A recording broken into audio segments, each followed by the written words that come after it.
Nithyanandam. Nithyanandam, everyone.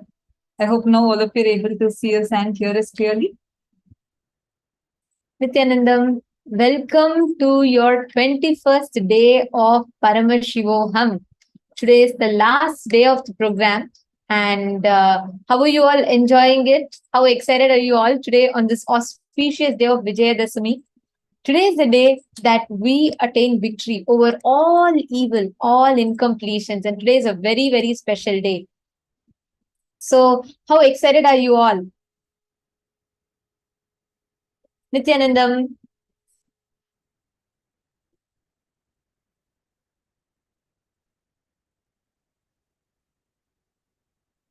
Nithyanandam, everyone, welcome. And we welcome all the participants, every one of you. Mahridayasa is saying she's mega excited. I know every one of us that are here are so excitedly waiting for today being like the last day of this season of Paramashivoham level 3. I have very exciting news for all of you. Tomorrow we are going to be having the live Parashakti Akashic reading. Oh my God, I was so excited the moment I heard this news, because Parashakti Akashic reading is one of all of our favorites. You will see Swamiji as Devi in such a vibrant way, and literally Swamiji himself will be doing Akashic reading and revelations, and anyone would be able to ask any questions, and Parashakti through Swamiji would be answering those questions. So I know I'm so delighted, like each and every one of you. So this is going to be there from tomorrow onwards. Now, today being the last day of this Paramashivoham, today is the Vijayadasami day, the day of victory, where Parashakti, after slaying the demons, whether it was Chanda, Munda, or and stood up as Chamundeshwari and slayed Mahishasura and became Mahishasura Mardini, like this, in Shumba, Nishumba, she slayed all the demons. And this is the day where she stood victoriously and graced the whole universe, showering her blessings to all of us.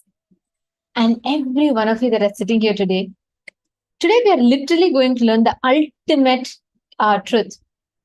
All these days you've learned about the different aspects of Paramashiva, but today we are going to learn how to live as Paramashiva. What does it mean to live as Paramashiva? What does it mean? Like how you can radiate that space of Paramashivoham.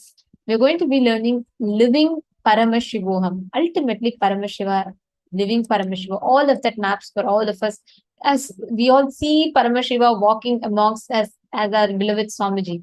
So today's the whole day's secret is learning how you can be and become like Swamiji, oneness with Swamiji. So let's all get started. Today we're going to be having a lot of celebrations and important events as well. So you all can join, stay tuned throughout the day. We're going to be having a lot of fun and a lot to learn today. Let's enter into the first session of our day. In the first session, we're all going to be understanding what is Mahā KAILΑSA. What is the space of Mahā KAILASA? What is the state of Mahā KAILASA?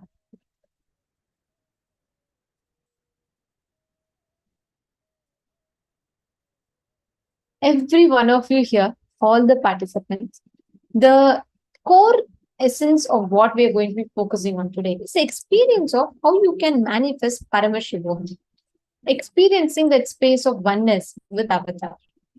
Now, what does that mean? It means how you can manifest the reality, experience the space of Paramadvaita with Paramashiva. And that starts with understanding how you can practically apply these sciences. One of the key aspects for that is understanding how Paramashiva exists in Mahā KAILASA and being able to connect, experiencing the space of oneness with him. So let us now listen to the revelations on Mahā KAILASA.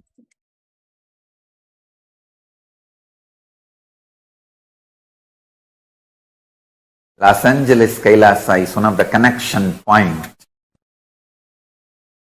with Mahā KAILΑSA and Bhuloka and all other lokas, spaces.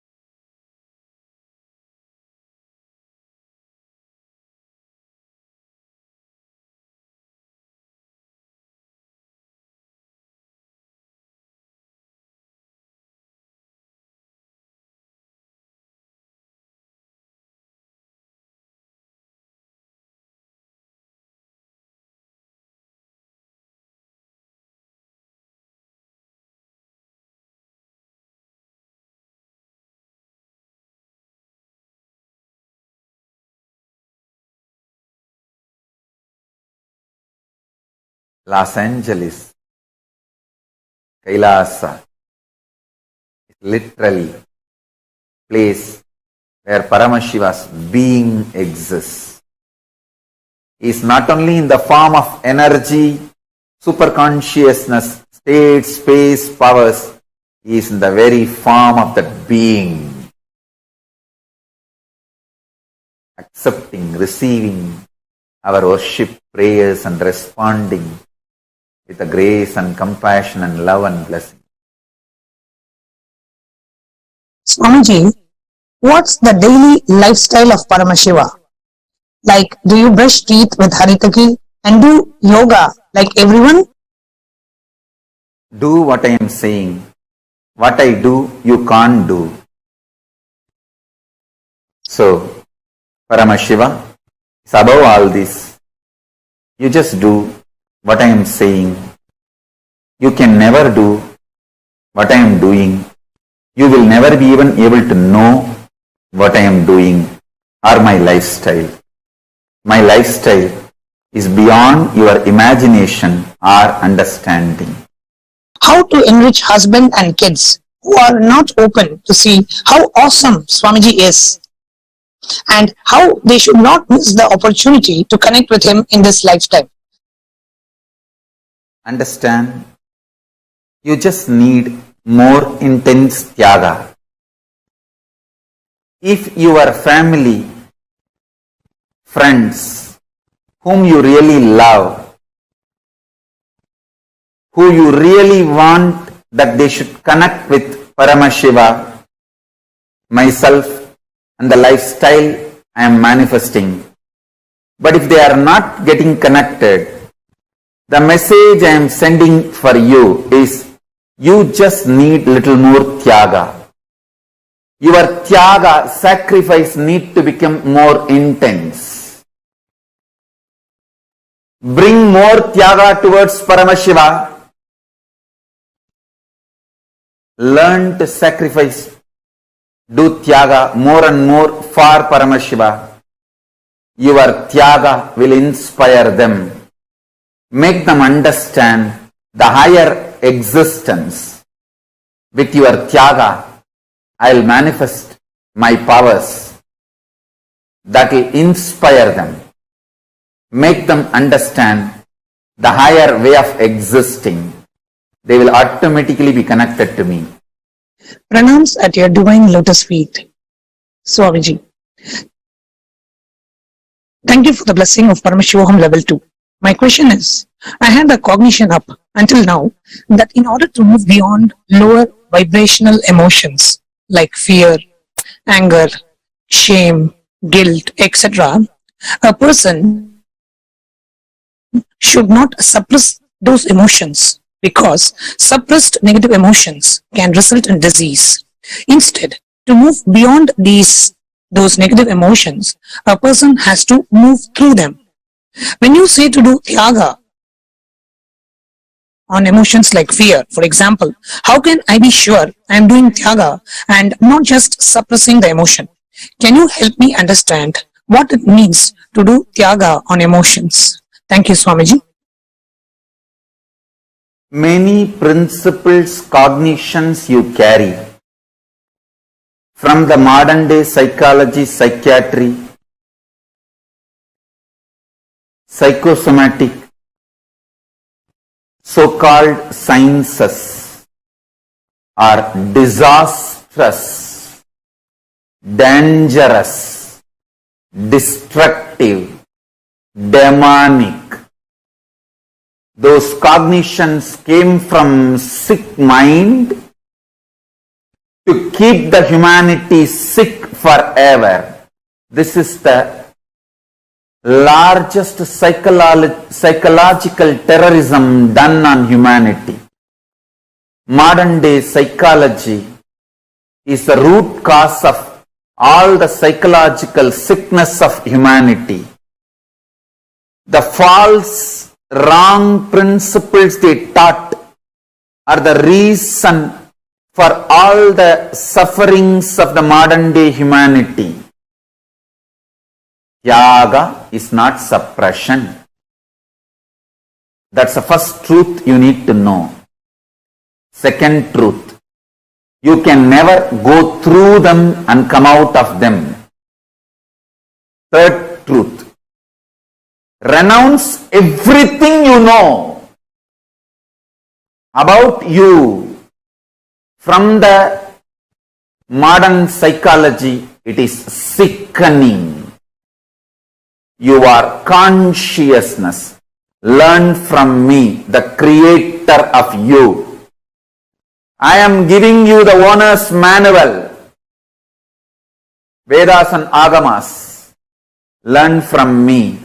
You are consciousness.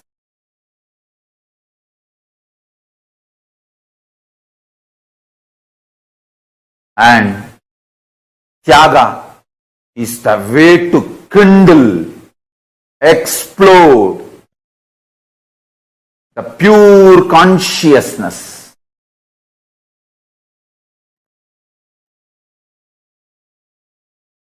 Sacrifice even the idea.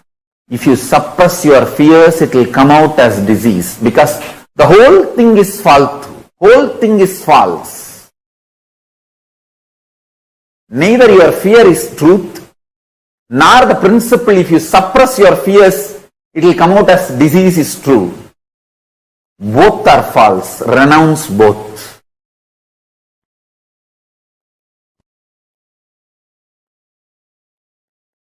Modern day psychology is the greatest psychological terrorism done on human beings. Modern day psychological principles are the reason for all the psychological disease and sufferings of humanity. Learn about you, your body, your mind, everything from me, the creator. I have given you the owner's manual in Vedas and Agamas. Learn only from that source, not from blackmailers. Don't learn about you from blackmailers. Learn about you from creator, liberator. I am your creator and I am your liberator. Learn from me, Veda Agamas, not from blackmailers and deluders.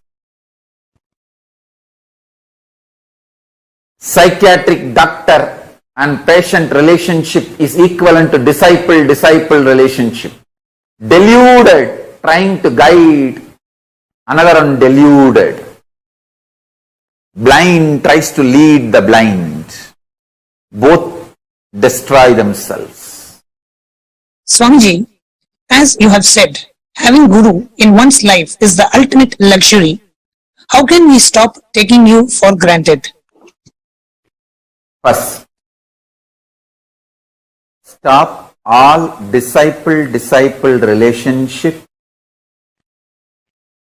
which gives you either perverted or lower understandings about Guru and his actions and his existence. Second, Stop allowing people to poison you who claim they know more about Guru than you because they lived around him or they were closer to him or closer to his body, near to the place where he was living, all that. Stop any form of relationship with any abuser, accuser, or who looks at Guru lower than the way you connect with him. Third, Guru-disciple relationship is just between you and him. There cannot be comparison, comparing others' relationship with him. There cannot be silly emotions like attention need or any comparison, jealousy between you and your Guru's relationship. Do not allow third person to enter between you and your Guru's relationship. Fourth, operate from the reality, truth. What you sacrifice, do tyaga for him. He showers billions and trillions times more on you. Whether you share your time, treasure, talent, emotion, love, anything with Guru, whatever you sacrifice, he showers billions of times on you. There is no comparison. Oh, he gave only that much and he got that much attention, name and fame, glory. Should I give this much? Stop all comparison. Stop dealing me strategically. Start dealing me with simple integrity. Simple integrity and simple straightforward tyaga. What you can give, that last thing, sacrifice that. Kannappa, whose eyes still I am having. Ilayangudi Maranar, whose food still I am eating. Understand, all these people gave the last push and gave what they can give. Sacrifice. Kannappa's first eye I am not having. Second eye I am having. His first eye is tyaga. Second eye is ultimate tyaga.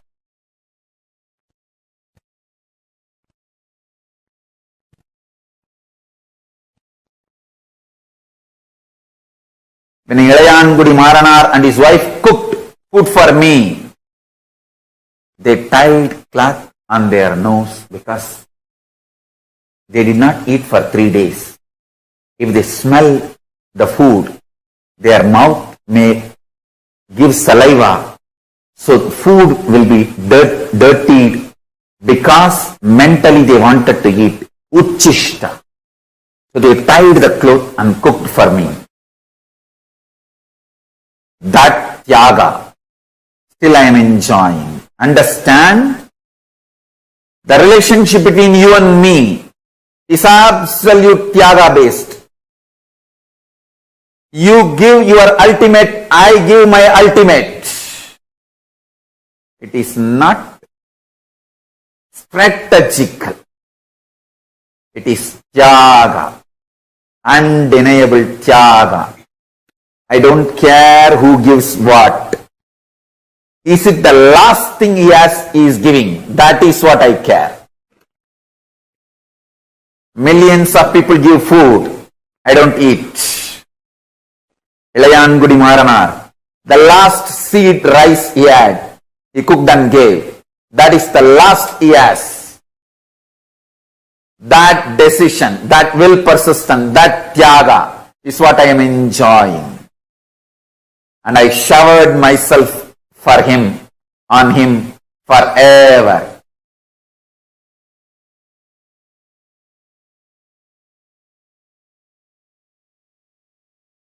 Tyaga is the bridge between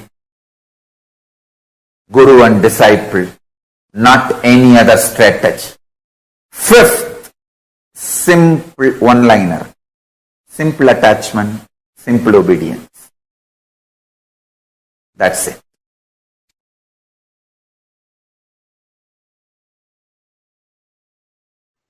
I want all of you to know, listen, sometimes you will be so sure of you, you will not bother about this external world. You only want Kailasa. I'll tell you, just 2-3 days before, from my Purvashram family, I got a phone call. They sent a message, Swamiji. Actually, my grandmother passed away. I don't know how many of you know if you read my biography, at the age of 2, my grandmother opened her treasury and asked me to pick up what I want. I picked up Rudraksha and threw everything out, tumbled the box by pushing it aside, just picking only the Rudraksh Mala. That same grandmother, she passed away. All her jewels are there. So they sent a message, Swamiji, your share will come around some 100 Savaran. 100 Savaran means I think 800 gram gold. Should we get it and send it to you?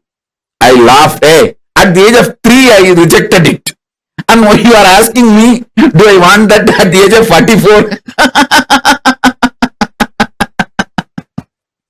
At the age of 3, I clearly picked up what I want from that whole box and threw it, all the other things.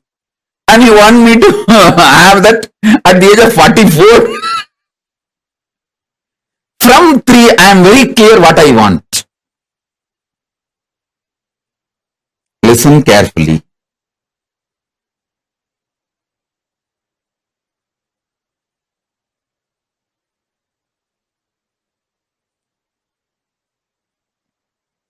The consciousness I carry now, at this moment, is Turyatita. Listen. Listen carefully. Consciousness I carry is Turyatita. The consciousness you all carry varies. Sometimes it goes to deep sleep, sometimes dream state, sometimes waking state, sometimes in the waking state you dream. It goes ups and downs. Listen. The good news is I can connect my breathing with all your breathing and infuse my consciousness into you. The great news is whatever infused permanently stays in you till you digest and make it as part of you. Till you make that as a permanent state. It stays in you. It can't leave you. Once I breathe this Turyatita into you, means that enlightened consciousness into you, the seed cannot be killed. It stays inside you till you allow it to sprout and come out. See, in Indian villages, mothers will frighten the kids saying, don't swallow the seed of any fruit like a grape. Any fruit when they give, they will tell, hey, you should not swallow the seed, you should put the seed out, spit it out. If you swallow the seed, the tree will grow inside your stomach and through the nose, ears, all that branches will come out. How many of you heard this?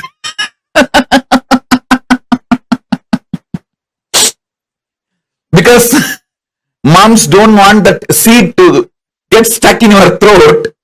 They will always tell this. In all Indian villages, they will tell this story. You should not eat that seed. You should eat that seed. The tree will sprout in your stomach and then branches will come out through your ears, nose and mouth. So listen, same way, the enlightened consciousness which I am putting inside you, till it becomes tree and branches come out through your ears, nose, eyes, it cannot be killed. It stays inside you forever. And every opportunity it starts sprouting. It starts opening up. It starts growing.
I sincerely apologize to all the participants.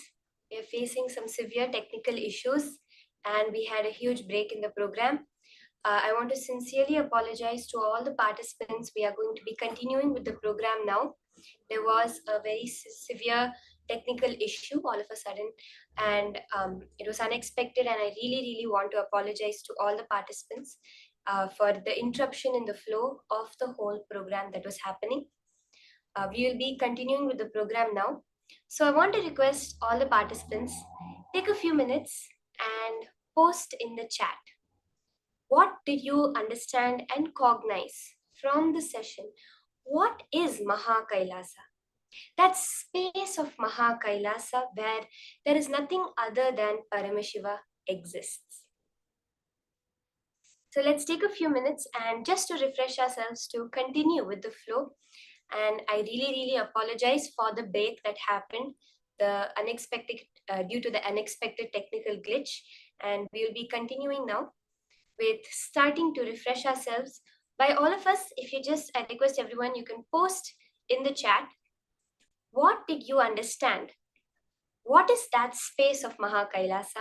And what is your favorite thing that you really felt that, yes, Mahā KAILASA is for me during the whole program with Swamiji?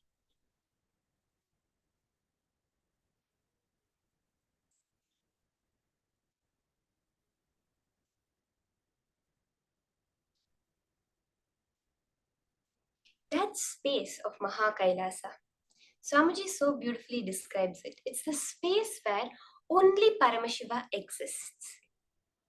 Meaning that in the space of Kailasa, we see that the Devi, Muruga, Ganesha, all the various deities exist along with Paramashiva. But this space of Mahā KAILASA is where only Paramashiva exists. Like how in the Ishavasya Upanishad, Paramashiva beautifully reveals, Ishavasyam idam sarvam. Cognizing that is the space of Mahā KAILASA, Paramashiva's formless space. To be able to reach Mahā KAILASA, you need that conscious free will, which can do right or wrong, to move to the enlightenment zone, the highest planes. It's very important for us to understand this. Whether you're in a higher loka, then you only have the freedom to do right. When you're in a lower loka, you only have the freedom to do wrong. It is only on this plane, this narrow slice, Bhuloka, we have that ability to do whatever we want, right or wrong, because it takes a conscious decision to be able to achieve that highest space. When you are sure of you, then you will not bother about the external world. Nothing outside will affect you. And that is the space of Mahā KAILASA, where there is nothing in the outer world which can touch you, which can disturb you in any way. How many of you are able to very clearly understand this? How that free will is so important and so necessary for the achievement of the highest space. You have to see, like, for example, a demon. He can only do wrong due to whatever actions he made, decisions he made, thought currents that he cherished. He is in a situation in life where he can only go lower and lower, wrong and wrong. The same way the higher lokas, due to whatever penance, tapas they have done, through seeking, their yearning, they have achieved a certain space where they have only the freedom to do more right. But the minute the conscious decision comes in, you are in Bhuloka. As Swamiji says, the cosmic airport. And only from here can you reach that highest space.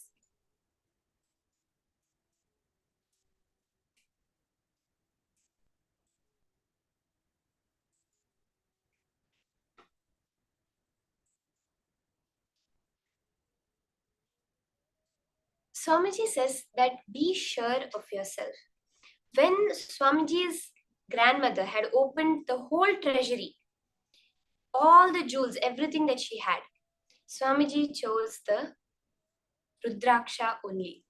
That is the space. That is how consciously you have to be able to decide. Swamiji shares so many incidents from his life where even as a young child, he was so clear he wanted to be a sannyasi. That level of conviction, of declaration to manifest Mahā KAILASA is what makes it happen.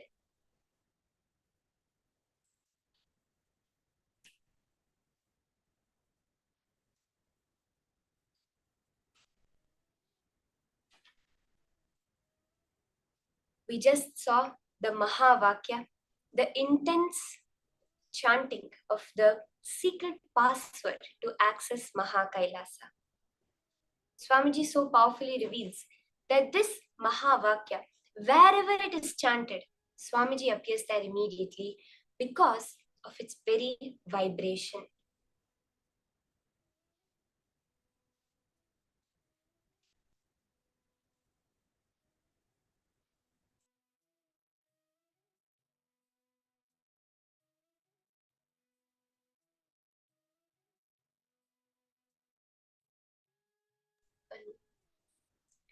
So with that understanding, let us now enter into the next powerful session from Swamiji, where we delve deeper, understand more broadly, vastly, who Paramashiva is, what that space of Mahā KAILASA is.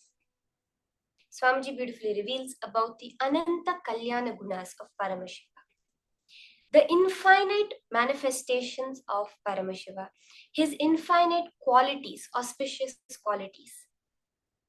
Swamiji has given so much clarity on these Ananta Kalyana Gunas of Paramashiva.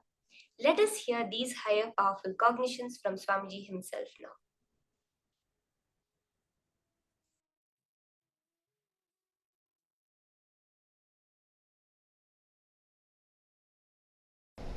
Sadashiva's right eye is Surya Mandala, left eye is Soma Mandala, third eye is Vanni Mandala, Agni Mandala. Vahni or Agni, both. Words can be used. Usually we use the word Vanni Mandala. Listen, the right eye, Surya Mandala, is responsible for power, Swayam Prakasatva, logic, penetrating, scrutinizing, dissecting, ruling.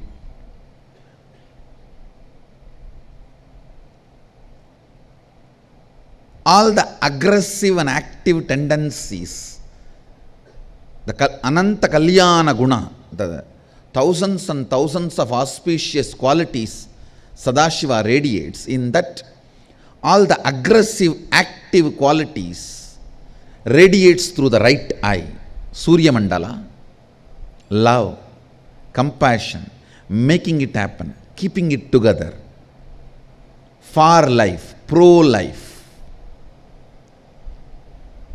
Those energies radiate through the Soma Mandala, the left eye. Understand? Romance, love, compassion, far life, keeping it together, making it happen, breaking all the obstacles. All those passive but foundational qualities for life in the Ananta Kalyana Gunas of Sadashiva, the foundational qualities for life, they manifest through the Soma Mandala, the left eye. Giving enlightenment happens, manifesting all the powers, initiation, liberation, all those activities are done through third eye. Kalabhairava and Veerabhadra have been manifested through the right eye. The powers of the right eye, the jata and nail. Subramanya manifested through the third eye. Ganesha manifested from the Soma Mandala. That is why he is remover of all the obstacles. He is always for life, pro-life.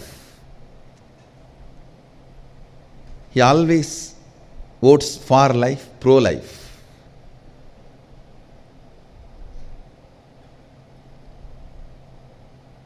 His space, his energy, joyful being. The moment you see, you can see, such a carefree, joyful being, does not diet to reduce the weight and look fit. Happy guy. and the way he is and very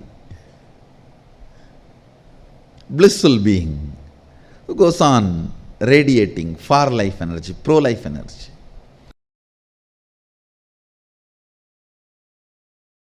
The other day was defining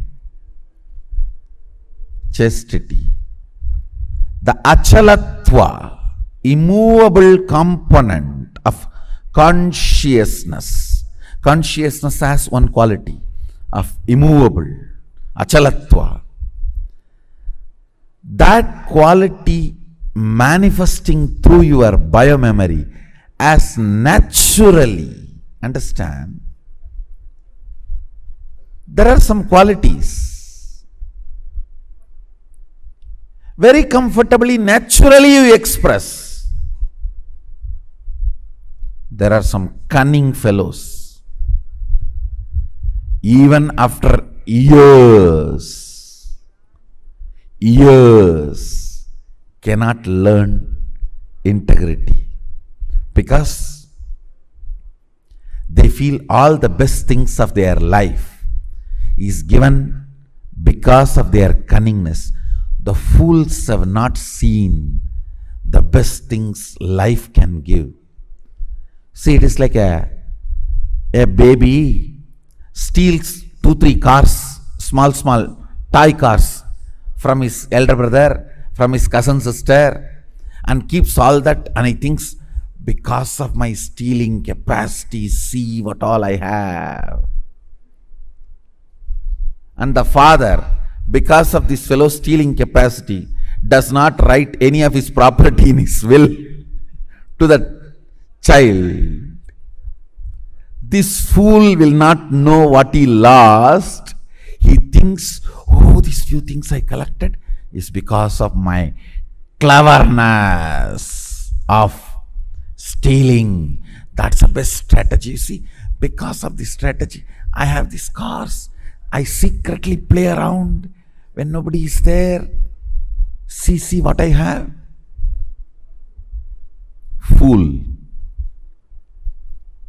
Out of your cunningness, what you got is not what was reserved for you by cosmos, what you deserved because of your cunningness. Understand?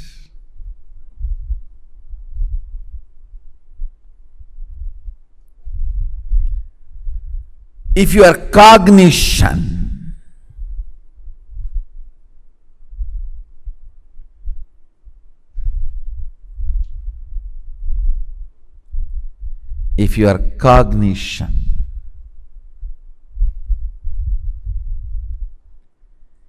is comfortably flowing with the space of achalatva, I call that as chastity. Achalatva, dimension of consciousness manifesting through body and mind, is chastity. It's not just for women, understand? For woman the chastity is different, for man the chastity is different. But both have chastity.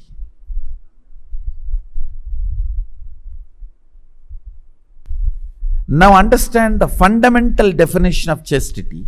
You see, your consciousness has many glorious dimensions. Eternal. pure. Whether you are complete mirror or distorted mirror, sun cannot be touched by you. Sun cannot be touched by you. You can play with the reflection, but not with the sun. Your consciousness, pure consciousness, has many good qualities. Eternity. It's eternal. Achalatva, stability. Pure. Self-effulgent.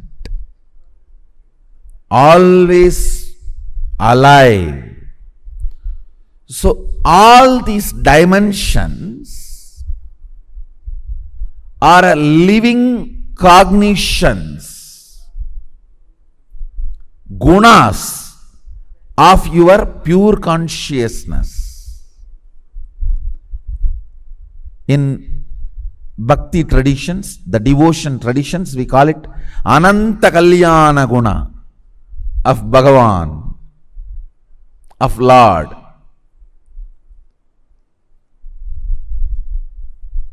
Ananta Kalyana Guna of Lord.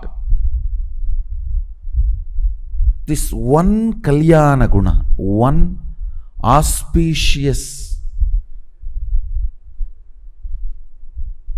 guna, character of your consciousness, achalatva, that manifesting through your biomemory, muscle memory, consciousness is chastity. Chastity is one of the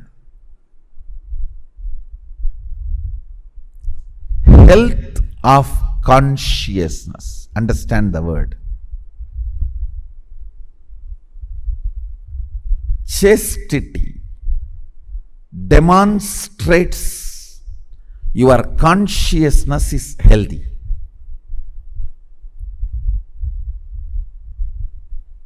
Like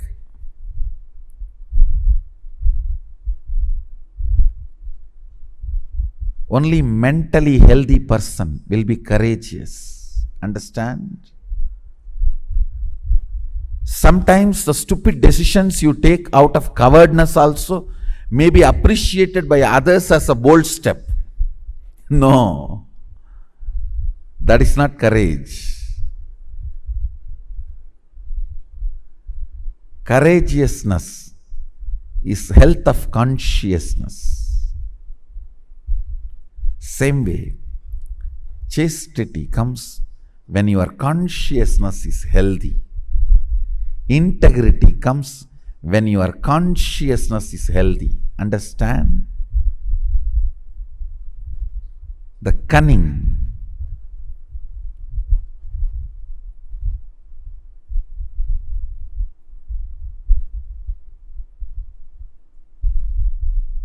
cunning strategies. You may steal few toy cars and toy houses and keep it secretly,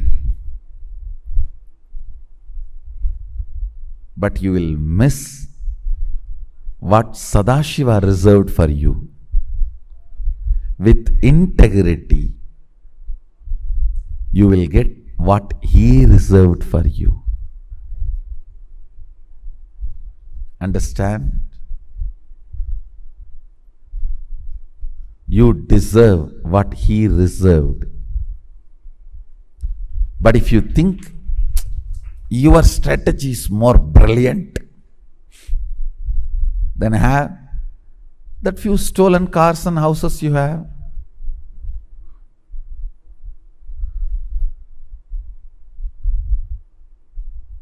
Believing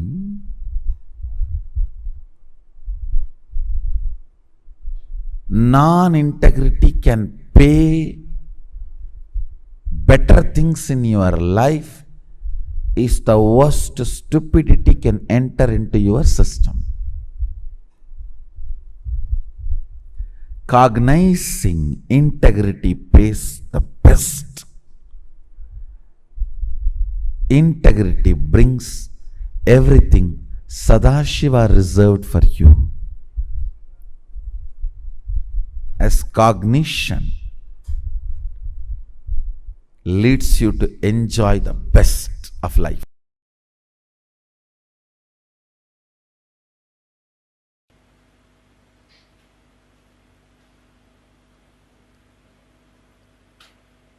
Mahadeva is uncomparable, unique energy and beyond ego, just a simple innocent being.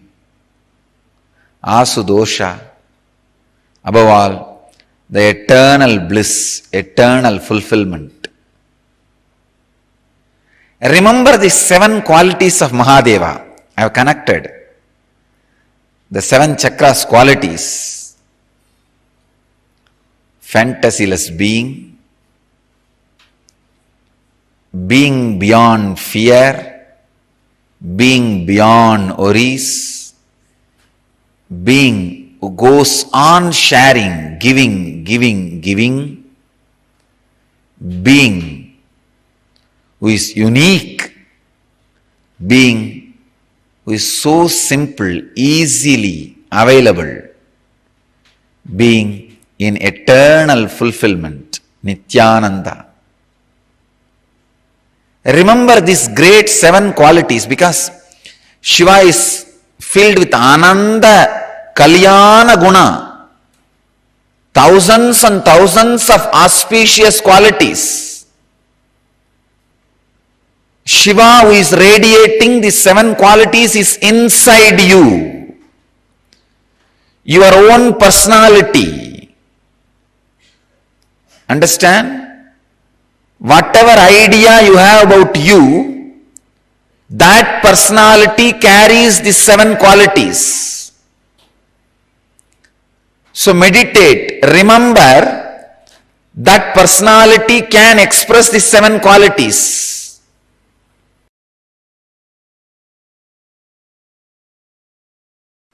Shiva is not just the totality of few auspicious qualities. So by meditating on it, you become that. He is totality of auspicious qualities and consciousness. That is why when you invoke him, invite him, he occupies you and graces through you, radiates through you.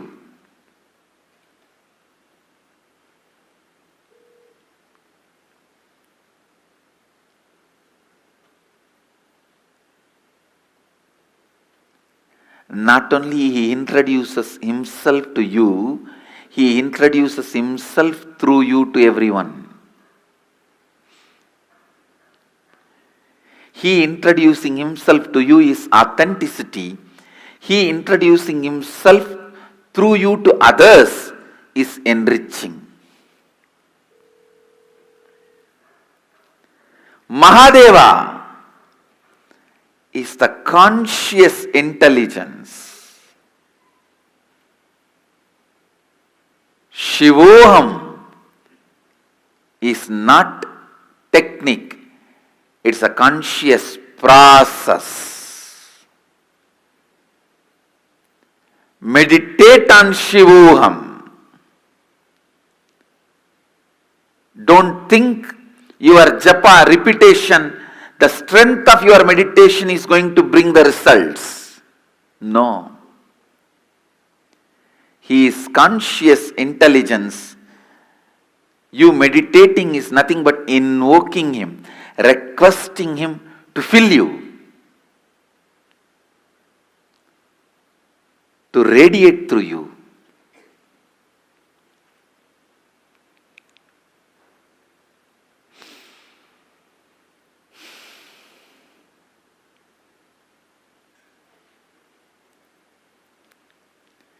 Mahadeva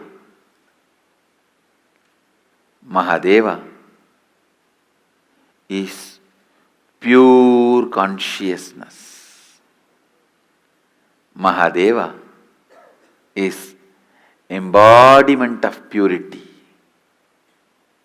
Mahadeva is alive. I can't say just because I chanted Shivoham for millions of times, I started experiencing Mahadeva. No. Just because he is consciousness, he accepted my request to walk into me, he started radiating himself through me. Understand, he is consciousness is the good news I want all of you to know. He accepts your request even if it is made once. He is Bholenath. Simple guy. His presence is not heavy, demanding. No. He is not Vaikuntavasi. He needs the Lakshmi to press the feet and the Ananta Sesha for a bed and the milk ocean for his presence.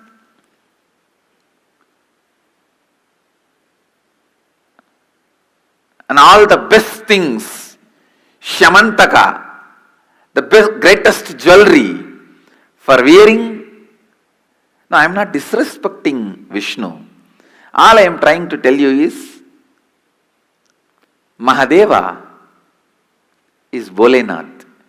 Even if you are already depressed like a cremation ground, you are almost there, your whole mind is dull, dead, depressed cremation ground, even then, he is happy to dance there.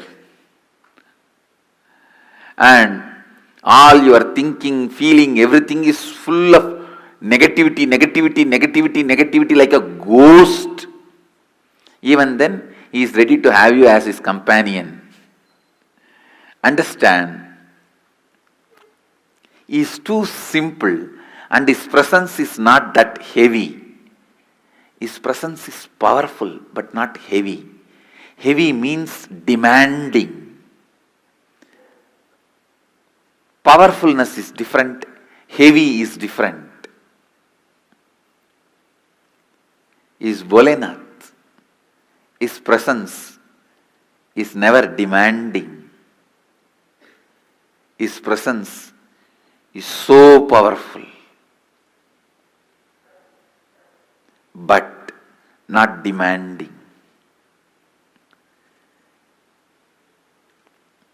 Understand, invoke him, request him, pray to him, ask him, invite him to your inner space. Mahadeva, whatever I know as Aham is a bunch of my root patterns, social conditionings, parental conditionings, layers and layers of patterns, samskaras, and the past life karmas. But this is not too big for you. You can burn all this, and this cannot be the reason why you are not happening through me. Can this stop you happening in me? I am completing this and surrendering at your feet. O Prabhu, happen in me. O Mahadeva, happen in whatever I feel as me. Let Aham become Shivoham. Let Aham become Shivoham. Invite him. Invoke him. Request him. Understand, he is conscious, alive, present.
Wow, such a intense understanding of the vastness of Paramashiva.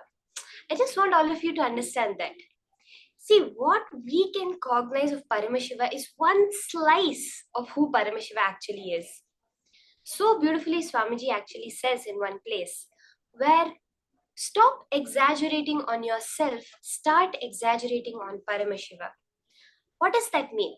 It means that when any incident happens in your life, rather than putting yourself in the place, like, oh my God, I'm in so much pain, or oh my God, look how much I'm suffering, or even see what a great thing happened to me, you're going to put it on Paramashiva. Paramashiva, you are so great, you made this itself happen. Paramashiva, you are responsible to solve this. Because he has that Ananta Kalyana Gunas. However great you make him, he is greater than that. That is the context out of which we understand the whole thing. How many of you are able to catch?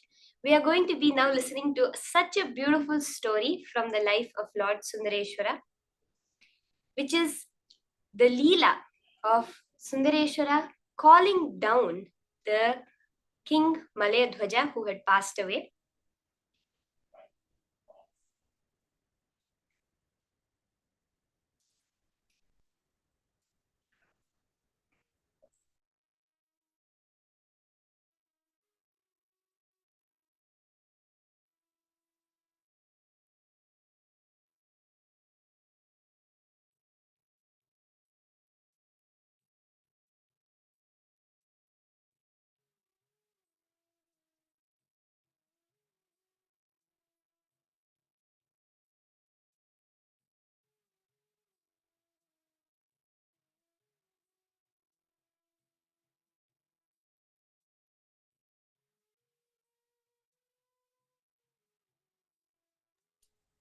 A brief introduction to what is a Leela. The Leelas are the extraordinary consciousness landing in the lowest possible existence and playing. We always say, Paramashiva himself has come down here into this physical plane to tell us that we are Paramashiva. When Paramashiva assumes that body of the lower frequency and plays with the whole reality, like how we all see in Neo, right? We all see the movie Matrix, how Neo, once he has realized the whole Matrix, how when he's gone beyond the Matrix, he's able to play with the Matrix. He still enters into it, but he's able to play with the laws. The same way, Paramashiva comes down to our frequency, interacts with us, gives us a glimpse of his superconscious state, our original state, so that we can move towards him.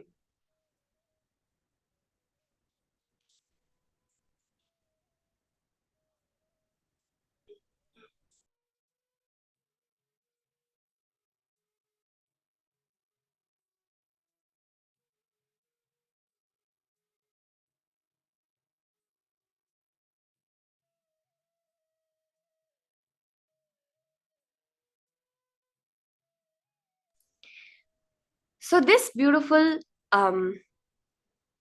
incident is when, at the time, Kanchanamala, who was the mother of Devi Meenakshi, was supposed to take a bath in the 7 oceans for the cleansing. She had to take the holy dip, but she had to take it with her husband.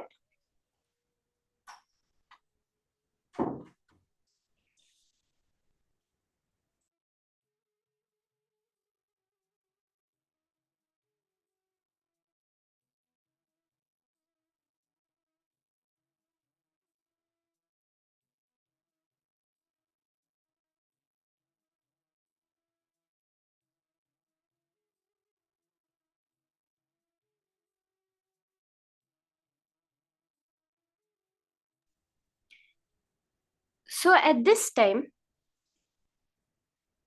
the necessity for Malayadhwaja, the husband of Kanchanamala, to come down was there.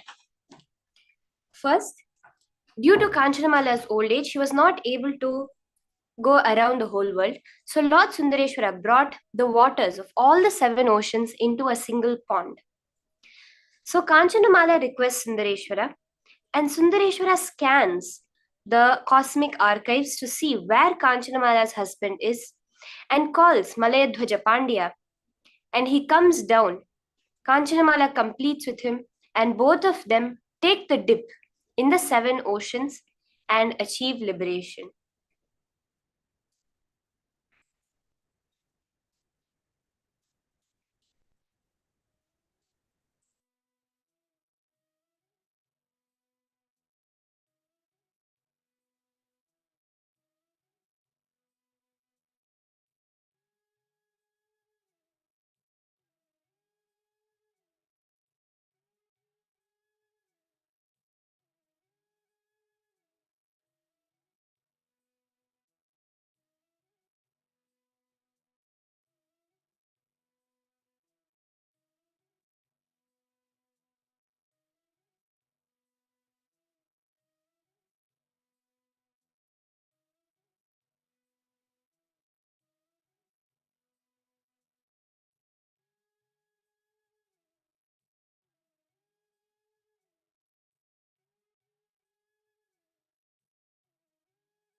Holding the space of cherishing, that Leela of Paramashiva, that space. See, when Kanchanamala just asked, first the oceans of all the 7 oceans in the world were brought, and then even her dead husband, her passed away husband, who had already achieved Shivaloka, was brought down for the completion process to happen, and both of them to achieve the liberation.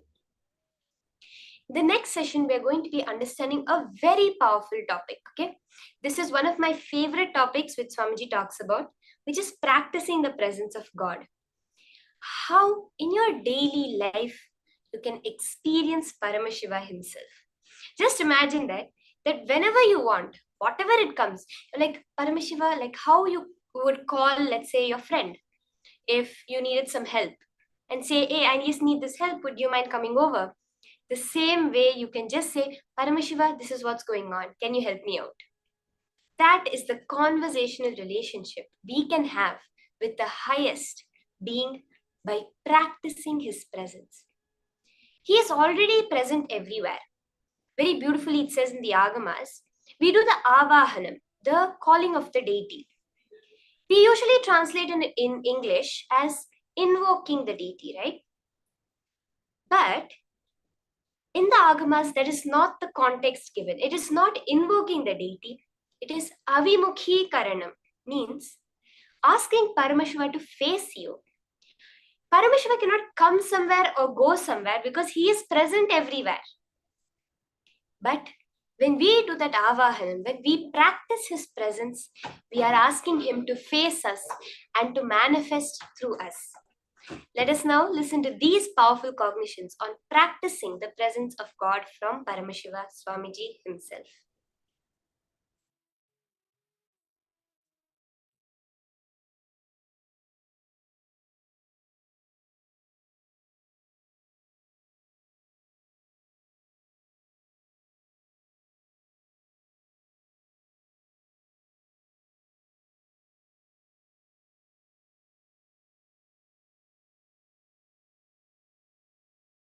Today I wanted to share a few truths about practicing the presence of God. It's a very beautiful story. You all would have read this story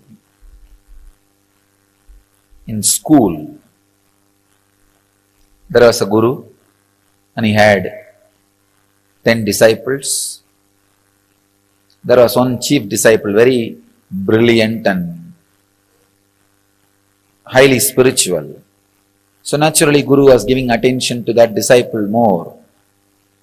So the jealous started among other disciples. So all the other disciples wanted to defame, abuse, disrespect this chief disciple who was getting too much of master's attention.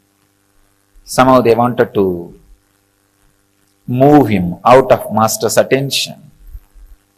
Master also observed.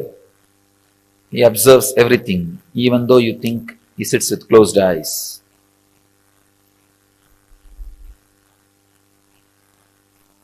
He observed what goes on, all the absurdity which goes on when he is with closed eyes, or when people think he is with closed eyes.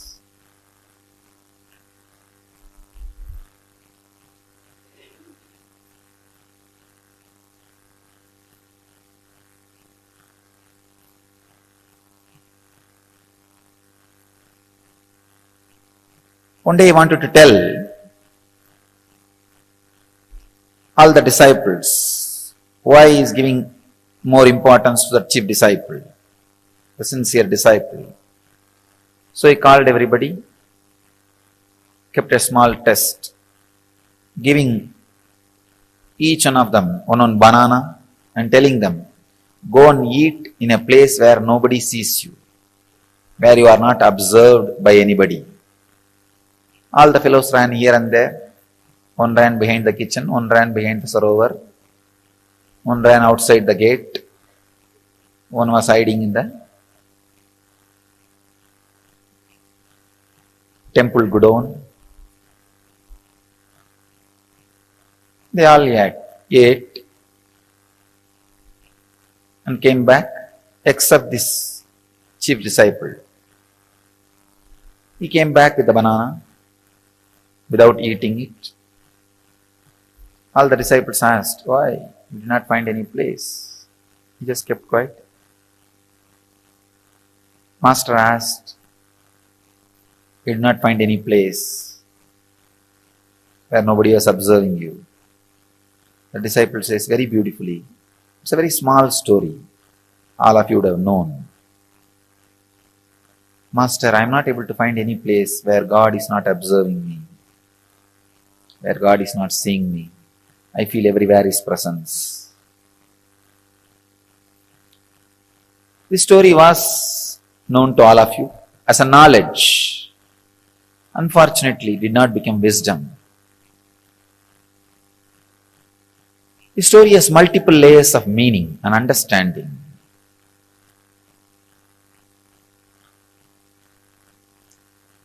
First thing, there is no shortcut for spirituality. There is no shortcut for enlightenment. There is no technique for enlightenment. Technique means shortcut. There is no shortcut. You have to iron out your 24 hours with a clear understanding of practicing the presence of God in your body, mind, actions, in everything. The clear, intense awareness has to be imbibed.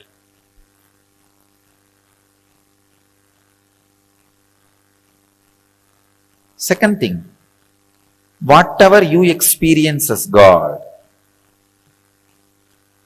when you experience me, some will have 30% fear and 30% love, 30% confused emotions.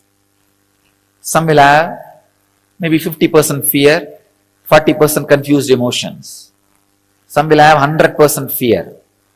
Some will have 100% love, no fear. Different ways you will be experiencing the Guru. Whatever you experience as Guru, that's what your experience as God. You have no other experience. Whatever may be the experience you have about Guru, whether it is with fear or the attitude of master and disciple, or the attitude of father and son, or the attitude of mother and son, or the attitude of friend, or the attitude of beloved, practice 24 hours. Two things will happen. One, your action will fall into awareness. Second, that fear, whatever the lower experience you have about the master will extinct, will be burnt away. The percentage of fear you experience with me will be burnt away.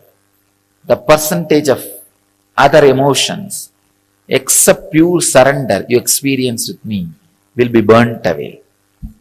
These two things is possible only by practicing intensely the presence of Guru, practicing the presence of the Master. When you sit in your office, think, this place is owned by Swamiji.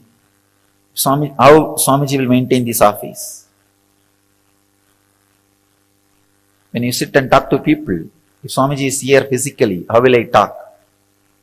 When you do Guru Puja, when I am here physically, just remember, if he is sitting with open eyes, how I will do?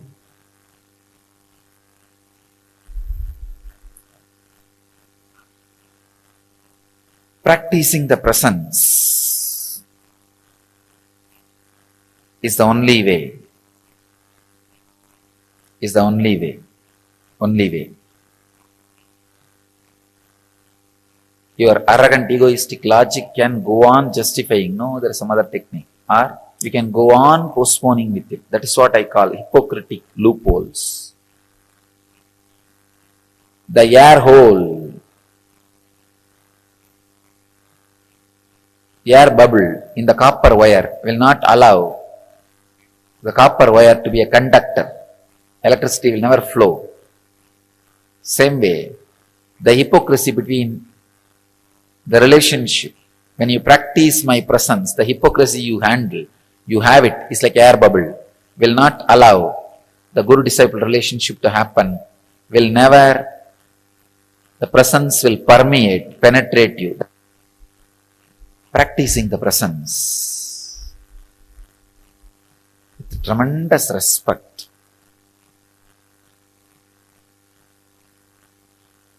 Is the only way. That is the only way.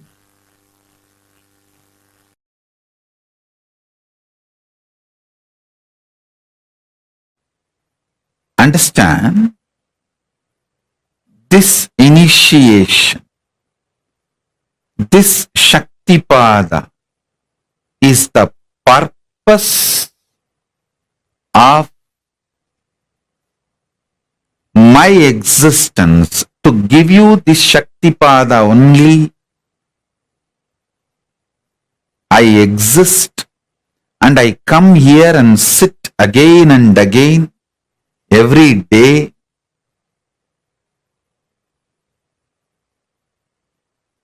This is the reason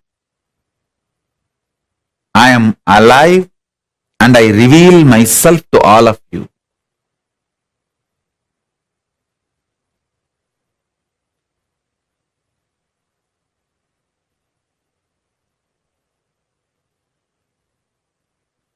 I sincerely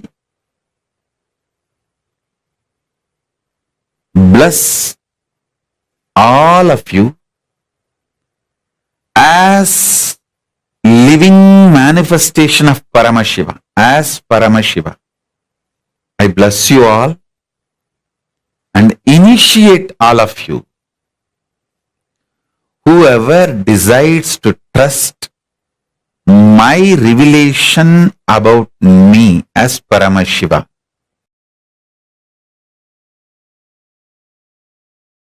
I tell you, once this happened, Arunagiri Ishvara was supposed to give me an initiation. He told me that it's a ritualistic initiation, so prepare formally. Means I'll have to get one fruit and one betel leaf and one fruit means banana, one betel leaf, betel nut. And in those days the dakshina will be that 4 annas. 4 anna is I think 25 paise. You have to keep some coin for that 4 anna. And you will have to get one towel, means a piece of cloth. These are supposed to be offered as a dakshina. So he told me, prepare everything and come with all that. He was supposed to give a very ritualistic initiation. One beautiful thing, that one thing with Arunagiri Ishvara I have seen, even though he transmits all the experiences, everything, left and right, he will never miss performing something which need to be done ritually, to educate me, to teach me a lesson. So I will do the same for all of you. He will never avoid ritual. See, he will make me experience the whole satya of sannyasa. That does not mean he will not perform the ritual. He will end, after that he will perform the ritual also and give formally the consolidation. So one day he told me that prepare everything and come. The whole thing will cost maybe less than 1 rupee.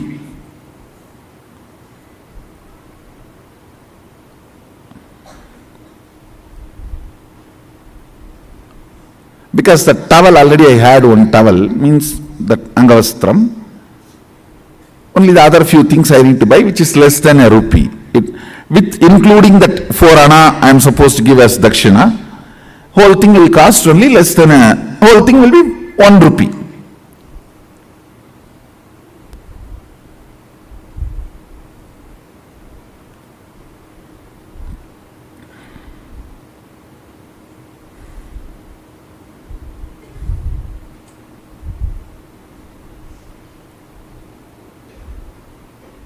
I went to my grandfather. He is the funder usually for all my rituals and all the expenses. I went to him and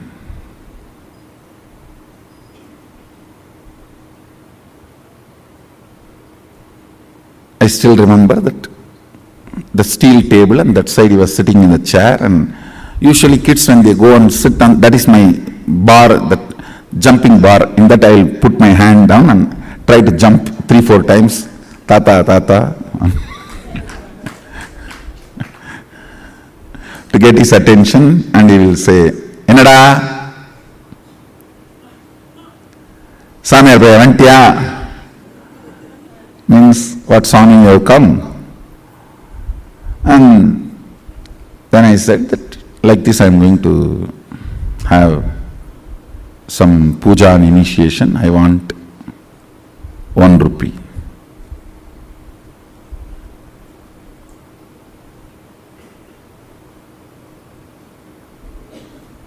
He will not usually handle the cash, so he will look at the cashier, will be just sitting next to him. He will look at him, and they, in the eyes itself they have a signal how much to give and all that. And by now I had already studied the signal. If he just shows through the eye, only what I ask will be given. If he shows with a little smile also, then little more than what I ask will be given. All that signal now I studied. And if you stand on the table and jump few more time and nacharchify, in the Tamil it is nacharchify, means nagging, little nagging. Tata, innum tata. Tata, innum tata. Means if you stand and nag, nacharchify, you will get 1 more coin or 2 more coin. And he told me that by the time before sunset, come. Before the sun sets, I am supposed to go to Araniragishwara, so he has to do the rituals and give. I know now it is, sun is going to set. I need to run. But I was standing there nacharchifying.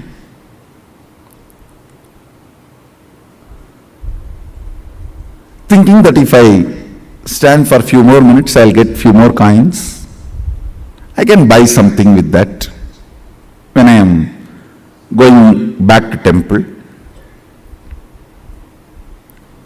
And as usual, when I stood there and nacharchify, nag, he smiled at that cashier. That fellow, Ayyo Baba, I have not seen a person like this. He will count such a way almost that he will tear that note, or almost half of the weight of that coin will go away the way he rubs.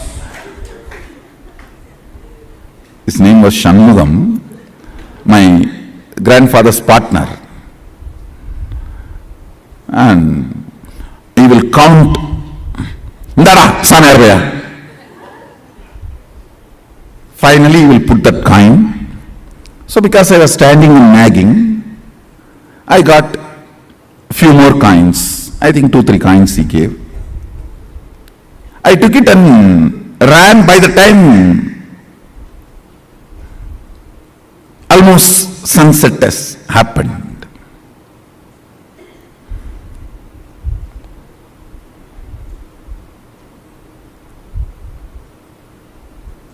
By the time I ran to him with all the things, almost sunset has happened, and listen now is the real thing. Whenever I go to Araniragishwara, first thing, a wide, broad smile, and he will stretch his leg for me to touch his feet. That's the way he will welcome me, receive me. Vada? He will stretch his leg with a wide smile. That is the way he will always receive. And I will run and touch his feet. That day, he did not stretch his feet. Smile was not, I will not say there was no smile, but I know it was a limited expression. And he did not stretch his leg. That's it. I know. Underline, slight, but very strong message for me. Fortunately, I had such deep Guru Bhakti Sadashiva gave. Even the light warnings from Guru made me wake up from my blind spots and catch his feet, change my cognition. I should say, that's the biggest right thing, which is much more important than the initiation from Guru, which lifted me and made me experience oneness with him. It is your ability to see the slight warnings he gives and catch, change the cognition, saves you in life. Because many times he doesn't want to interfere with your freedom, with your will, with what you want to do in your life. It is the slight messages. It's a light underlines. Listen carefully. This underlines light warnings. Very subtle messages. If you can catch that and change your depth, you are saved. He did not stretch his leg.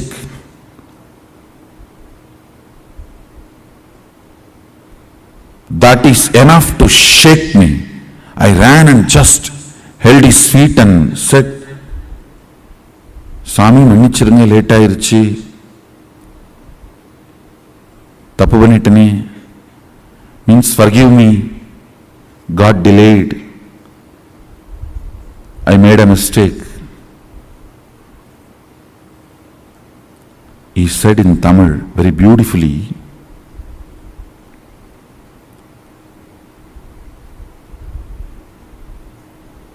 இந்த சேவையை விட அதிக பணம் வேணுன்ற ஆசையினால தேவையில்லாமல் சரியான நேரத்தை இழக்கிற பரப்பா. He told me I am greedy for money. பணத்தாசையடா. It just shook me. Yes.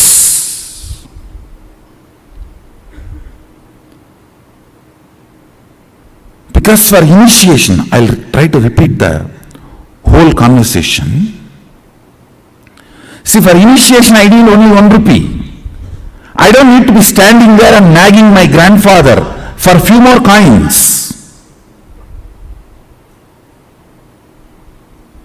Something which I thought I can buy, which can be a comfort, and after all easy money coming, it's only few more minutes.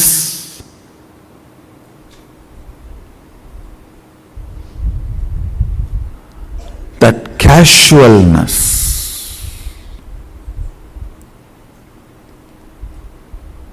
it was a slap, shock. I just woke up. Oh God, just these few coins.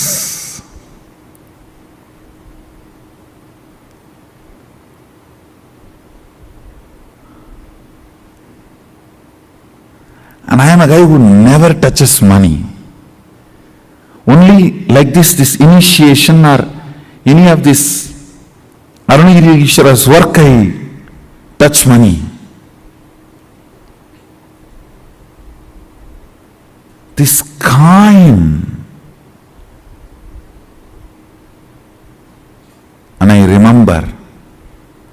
collapsed completely inside. Fortunately, decided to choose the Guru, Arunagiri Ishvara, and dropped that remaining coins which was in my hand at his feet. Over. Never ever, even the casual greed. Over. Not even because it is coming effortlessly, why not? No.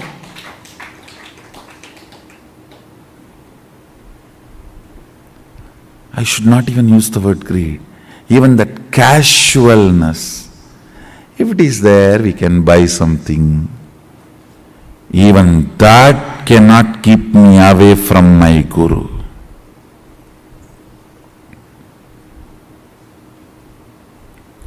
It was too small incident, but too big cognitive shift in me. Over. Over.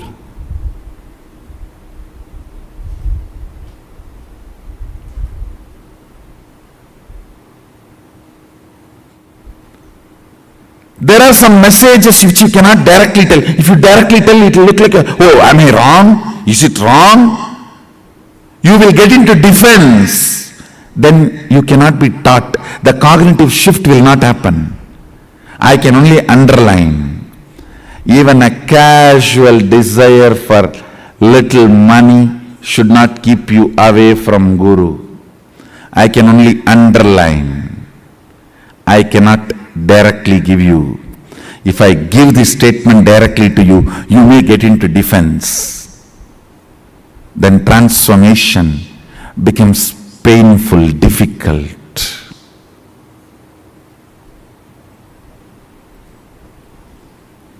Sometimes things need to be very subtly told.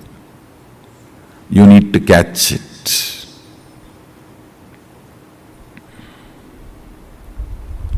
You need to catch it.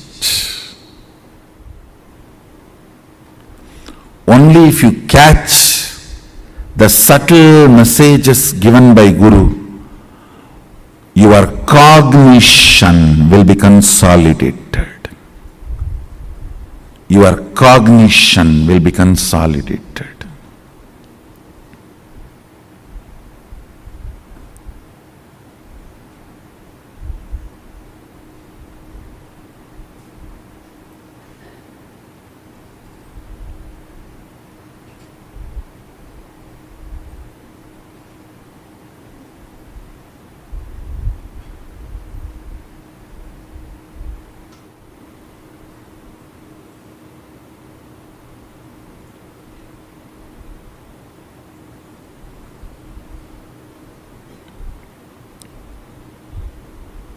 I'm just waiting, seeing whether for whom I'm giving this subtle message, are they catching it or playfully missing it?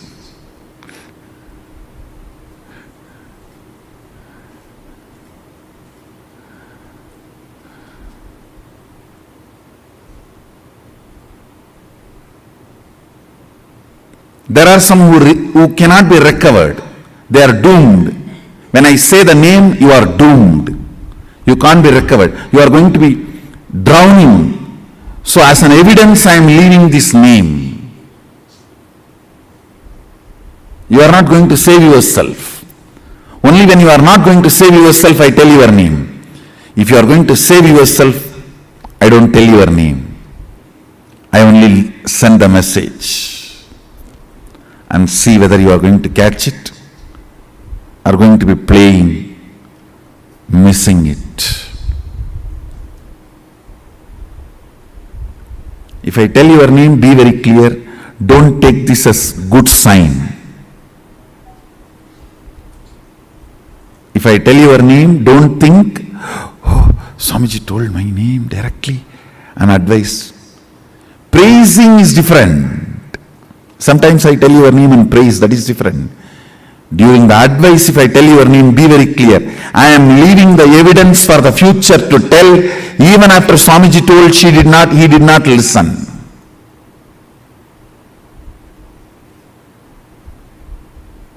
If I don't tell your name, only leave the message, I have a hope you will catch the subtle message and consolidate, catch the blind spot even you are missing, which is inside you, and change your cognition. If I am telling your name, it means very clear, you are too arrogant. You are not going to change. I am telling your name so that the future, you will be the wrong example for the future to learn lesson from you.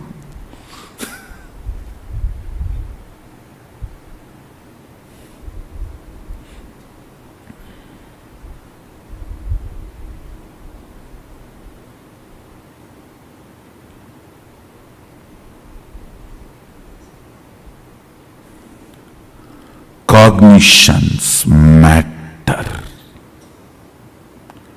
Cognitions matter. Cognitions matter.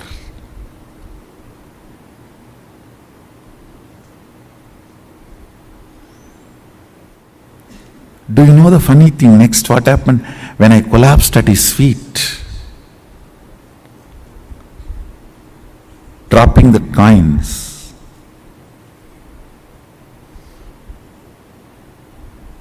I know at his feet, my whole cognition changed.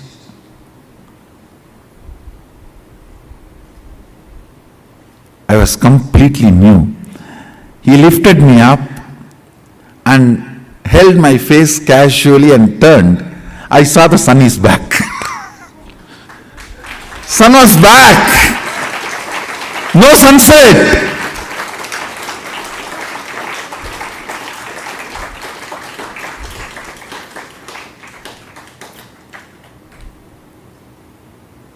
He smiled and said, getting sun back is much easy for me than teaching you with the subtle message. This was more difficult. The moment you become defensive with Guru, it is spiritual suicide. You are done.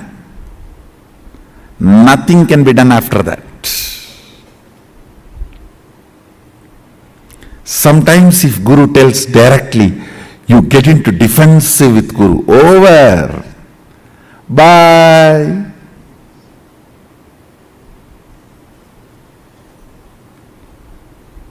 See you later when you are ready.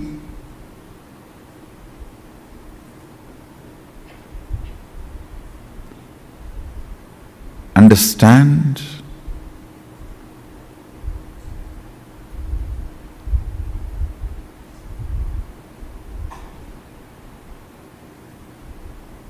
He said, making the sun set or getting it back is in my will.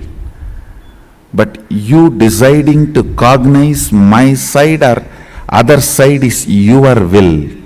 So I need to play here more subtly than there.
with that powerful understanding from Swamiji. The power. How will Swamiji do it? At every moment, bringing that. How many of you are actually clicking with this? Can I have everyone post yes in the chat? How many of you are clicking with how Swamiji said? How will Swamiji do this? When any situation comes up, how will Swamiji handle it? Holding that as your context. It's so beautiful where you just know Paramashiva is always there and you are that Paramashiva.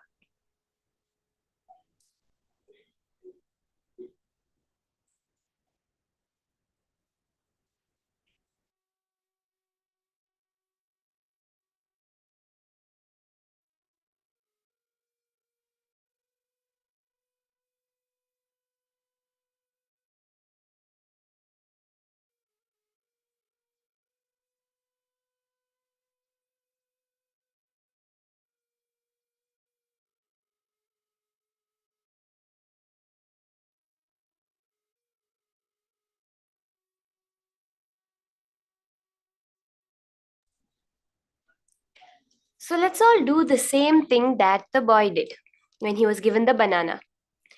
Are you able to find any place where God is not observing you and not seeing you?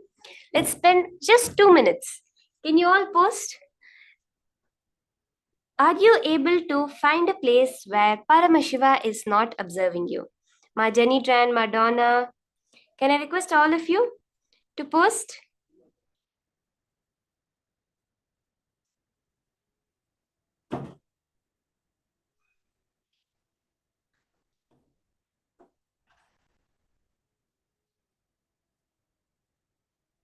Yeah, I see some people coming in. Okay, Ma Heidi Schlack, Ma Maha Govindarupini. None of you are able to find a place, right? Because Paramashiva is present everywhere. That is the space of that disciple. Whatever you experience as Guru, that is all we experience as God. We have no other experience. See, for whatever we know, if we say God, Swamiji always says, if I ask you, what is God? You will say he is omniscient, he is omnipotent, he is omnipresent. What is the meaning of omnipotent? He is all powerful. What does it mean to be all powerful? When you take your logic that way, you will not be able to reach a conclusion. You will not be able to reach a solid experience of it. Am I right? The only solid experience we have of God is as the living Guru. By intensely practicing the presence of our Guru, our actions will fall into awareness.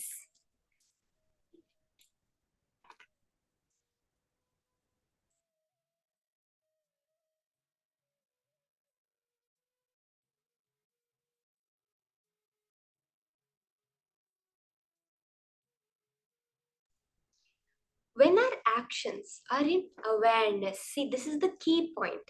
What is that science behind practicing the presence of God? Swamiji says, I'm a very practical person. I never waste your time. So why is he asking us to do this?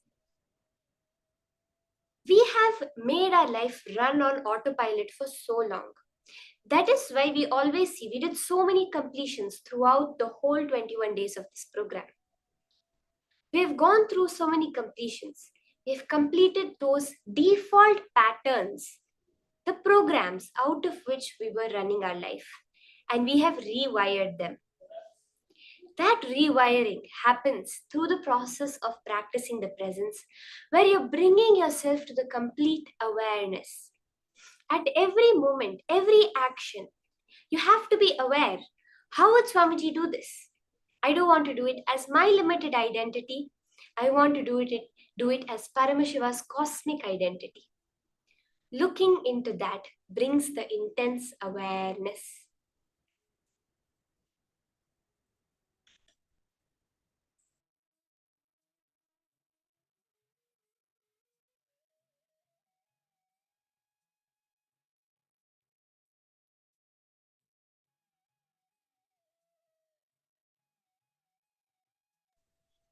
As Swamiji says so beautifully, don't plan everything. Let Paramashiva also plan a little bit.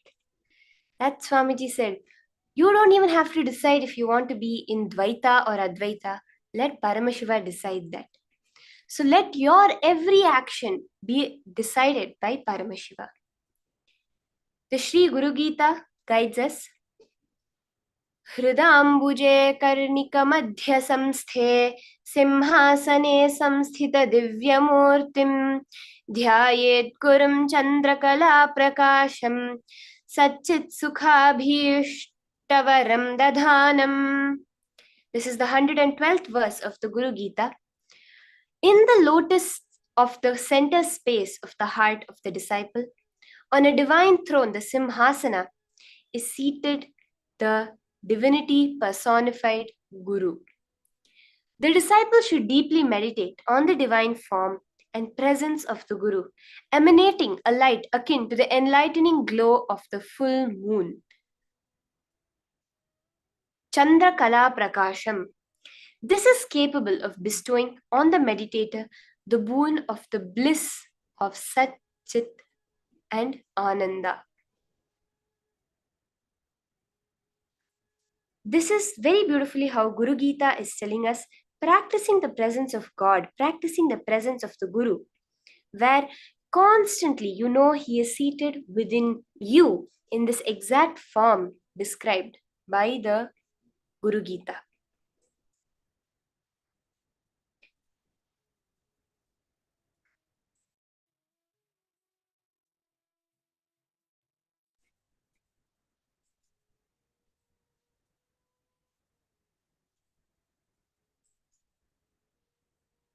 As Swamiji says, that his space was always the Karna Dana Nyaya, meaning when his Guru says something, he will immediately do it. So as soon as the thought comes up, how will Annamalai Swamigal, how will Arunagiri Yogeshwara react? That is the only reaction he has.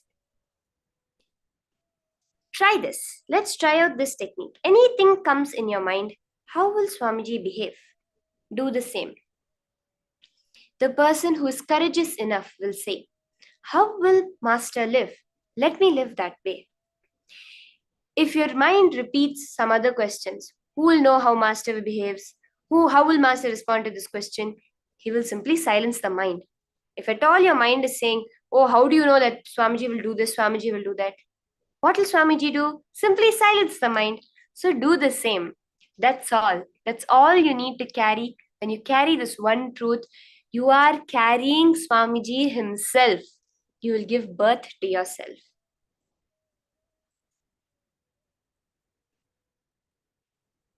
So now, let's work on this technique. Anything that comes in your mind, immediately ask, how will Swamiji behave? Let's take some time and pen down 5 aspects of your life that you're actually going to work with this technique. For example, you sit in your office, think, this place is owned by Swamiji. How will Swamiji maintain this office? When you go and sit and talk to people, if Swamiji is sitting here, how will I talk? At every moment, when you're talking to someone, when you're getting into an argument with someone, immediately, how will Swamiji behave? Like this, pen down 5 aspects of your life where you're going to start practicing this.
If you all don't mind, you can post what are these 5 incidents that you have decided now to take action on by only as Paramashiva.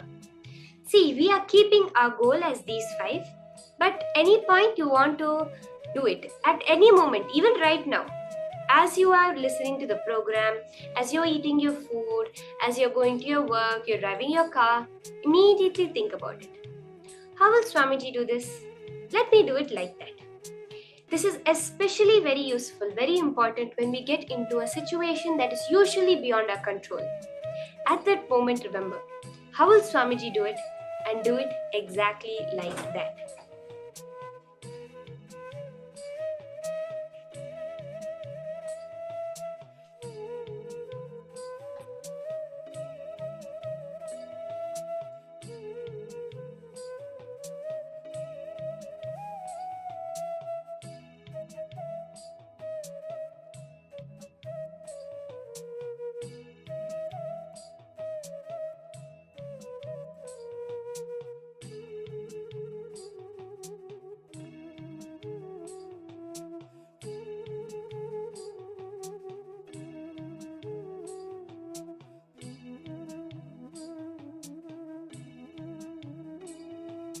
Yes, so can I request everyone to post what are the 5 incidents, the 5 instances where you have chosen now to react only from the context of how am I going to be Swamiji in this moment?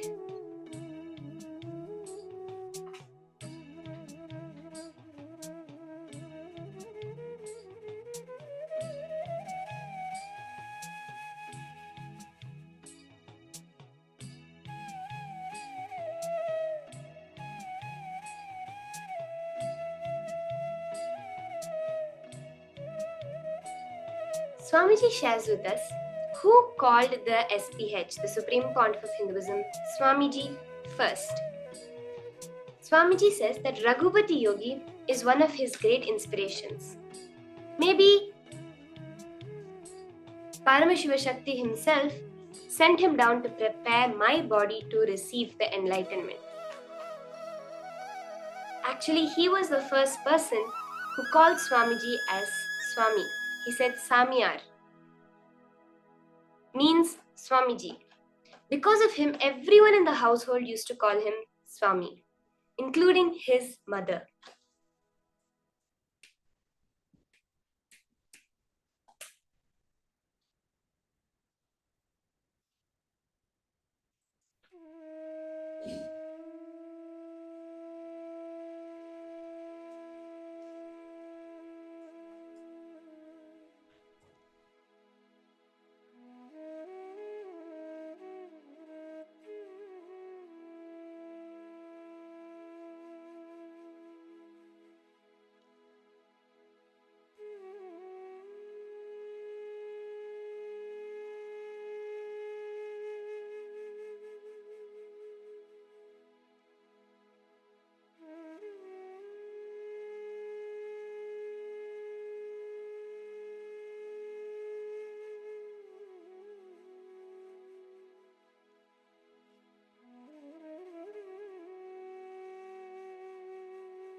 So now, with that beautiful understanding, we are going to be entering into the palm manifestation session. We are going to be today doing a recap of all the powers that we have been experiencing throughout the program, starting with consciousness over matter.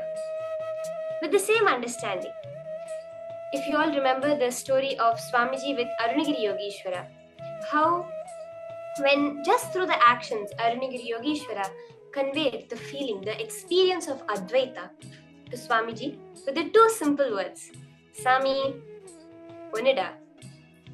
And from that space, how Swamiji understood the powerful cognition. If I have a will that is established in consciousness that can move a matter called my hand, can that same will not move the air next to the hand? The coconut, the rock next to the air? Holding that same cognition, we are also all going to be manifesting this power of consciousness over matter. Reveals in the Vijnana Bhairava Tantra, verse number 120. Kvachid vastuni vinyasya shanair drishtim nivartayet tajnanam chitta sahitam devi shunyalayo bhavet. Paramashiva so beautifully reveals to us. Keep any object, a vastu, and fix your eyes on that object. Having fixed your eyes, slowly withdraw the sight from that object. Withdraw the thoughts and impressions from that object, eliminating the very knowledge of that object. Then Swamiji Paramashiva calls all of us as, O Devi. One abides in Shunya, the space where nothing other than this exists, the space of all inclusiveness or infinity. We went through so many incidents from the life of various masters where they all manifested this powerful power of consciousness over matter. So let's all do this now. We can start off with the basic level, keeping a coconut on our hand. You can all keep any object on your hand, whether it's a coconut, a fruit, anything you can keep on your hand, and start the manifestation. Ensure your palm is completely flat, and do take a video. I want to request all of you to please keep a video recording of you manifesting, at least this last day, where you can show, I have experienced that space of Paramashivoham by manifesting the powers of Paramashiva.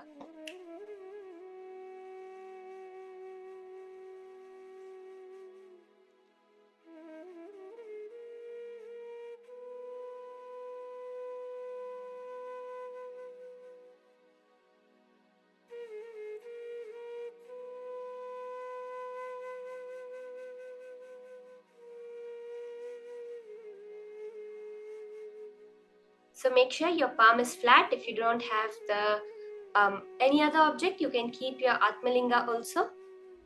And ensure that your hand is on a stable surface.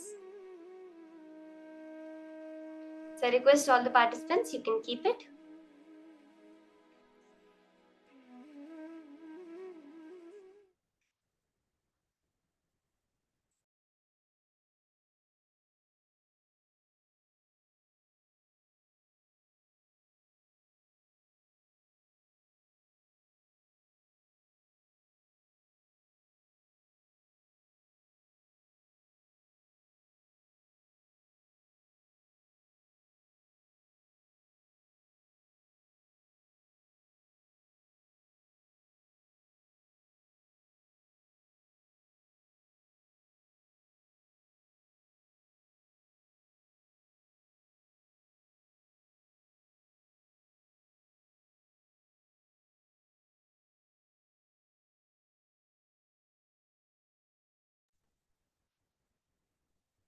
So you can keep, if at all it immediately rolls off, you can switch the hands, do it on the other palm. Do it on various surfaces, various ways of manifesting.